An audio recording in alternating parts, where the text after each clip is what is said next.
Et salut à tous, c'est RG Gaming et aujourd'hui dans cette toute nouvelle vidéo sur la faction, je vais chercher quel est le meilleur moyen de gagner des sous grâce à la faction. Sachant que j'ai un stuff uniquement en tier 3, qualité exceptionnelle ou pour la torche formidable car je n'ai pas pu trouver. Avec ma foi une cap en T8.1 pour arriver à 700 IP qui est le minimal pour pouvoir faire des points de faction. Le fait que j'ai 50% de bonus de premium, 10% de mon rang et 19,82 que je vais mettre à 100% pour être le plus précis possible. Pour la faire courte, je vais diviser cette vidéo en 4 parties, le PVE, les camps de faction, la récolte et le transport, que je vais par la suite réunir avec le même pourcentage des points de faction gagnés, convertir ces points de faction en argent pour déterminer deux vainqueurs, possiblement. Celui qui nous permet d'avoir le plus de points de faction et celui qui nous rapporte le plus d'argent.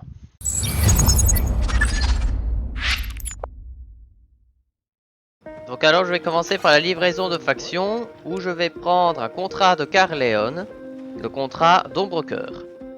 Donc si vous prenez un contrat de Limers, Marklow, for Sterling ou The Ford ou Bridwatch, ce sera dans les régions autour de la ville en zone jaune, mais je vais aller avec Carleon, car je pense que c'est celui qui est le plus rentable étant donné qu'il faut aller en zone rouge et qu'on en obtient 6 pour 3, alors que si on allait à Limers, on n'en aurait que 4. Et top chrono. Malgré que c'est le contrat le plus lucratif et entre guillemets le plus dangereux, les gankers sont relativement rares dans ce genre d'activité. Ils sont en général beaucoup plus concentrés sur la black zone. Donc en red zone, ils ne risquent pas de vous reprendre.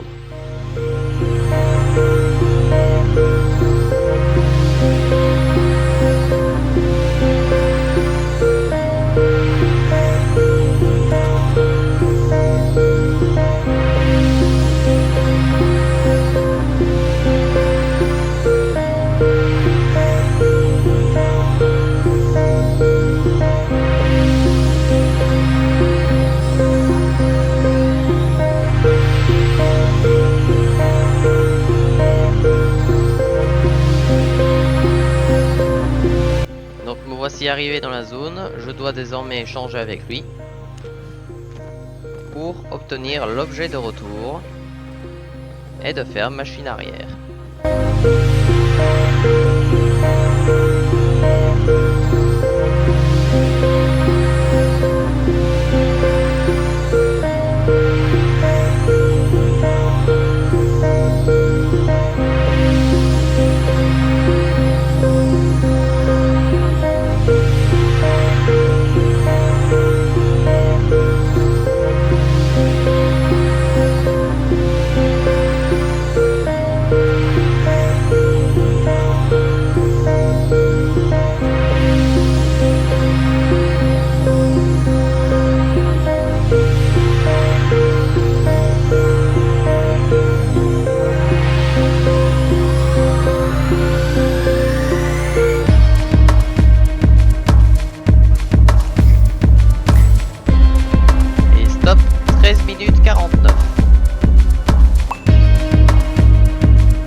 Là, je vais faire de la récolte en zone T3.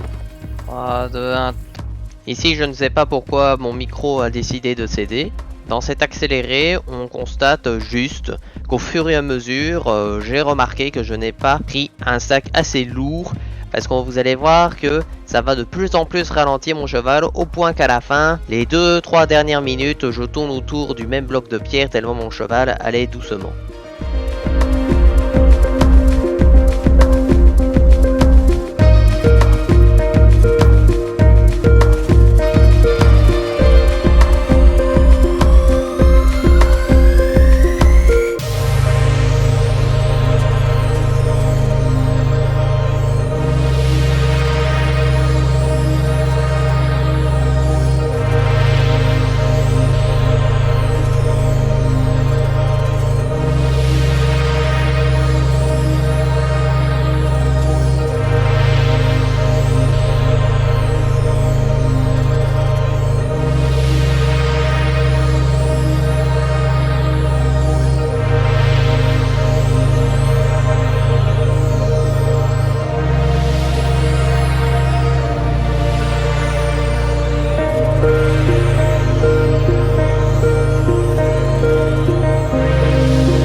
Voici tout ce que j'ai récupéré. Donc maintenant je vais essayer de rentrer.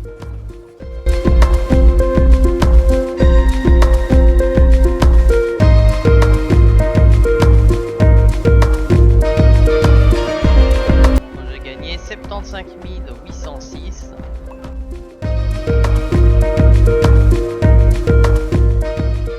Partie suivante, le PVE. Voici ma quantité d'argent au début. Voici ma quantité de points actuellement. Et on va prendre en compte ceci. Armoirie de Bridwatch à 400 points. Qui vaut cette somme là. Donc nous sommes bien à 3 régions du point de départ. 3, 2, 1.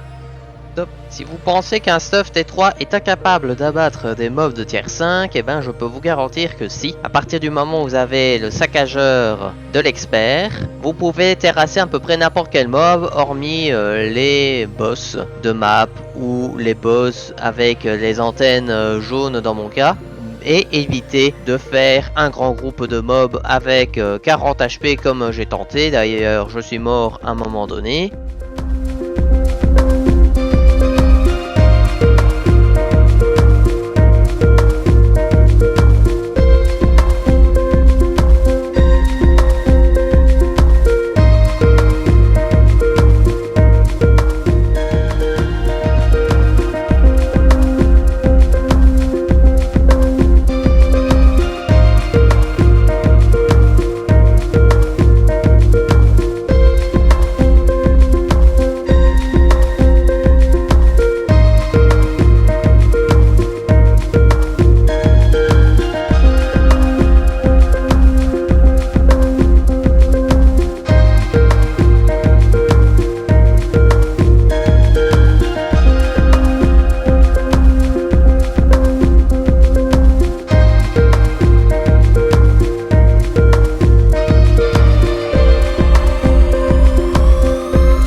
Et voilà, pile à la fin du mob, c'était la fin du compteur.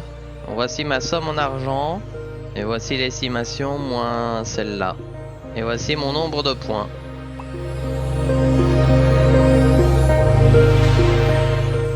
Et donc le dernier point, c'est les camps de faction. Donc les camps de faction, c'est un peu plus spécial car ça, cela va dépendre de ce que j'appelle des mouvements de faction. Donc si vous utilisez l'onglet guerre de faction en overlay sur votre carte, si par exemple la région de Limers arrive dans la région dans laquelle je suis, à Lazy Grass Plain, ceux de Bridwatch vont pousser le front jusqu'à Limers, puis Limers va repousser le front jusqu'à Bridwatch.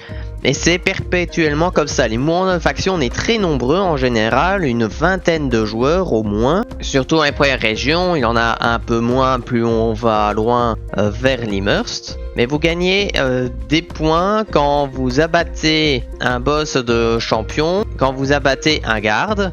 Donc vous gagnez des points lorsque vous capturez ce cercle ici quand le boss est down, et vous gagnez aussi des points lorsque toute la région a été capturée. Donc ça veut dire que quand il y a une majorité de camps qui est de votre faction. Pour savoir le nombre de points, j'ai été sur Wiki Albion / Faction Point, le lien est dans la description. On ne voit pas les points qu'on gagne lorsqu'on capture une région, mais on voit le nombre de points lorsqu'on récupère un outpost ainsi que lorsqu'on tue un boss. Moi je néglige les 3 points de chaque garde parce qu'en général ils sont éliminés dans les 3 premières secondes lorsqu'il y a 20 joueurs. Donc ça nous donne ce dernier tableau dit personnel où on voit deux types de camps de faction. C'est si vous y allez à 3 joueurs ou si vous allez à 20 joueurs. À 3 joueurs, vous allez mettre 7 minutes à abattre les gardes et le boss de l'avant-poste de la faction adverse. Puis vous avez 3 minutes de voyage, alors que pour les mêmes 3 minutes de voyage quand vous êtes 20 joueurs, en général au bout de 2 minutes, maximum 3, tout a été nettoyé. Et donc on divise les points gagnés avec le boss et le gain de l'avant-poste. On divise par le nombre de joueurs présents et on constate alors que le profit par heure est évidemment plus élevé si vous êtes moins nombreux.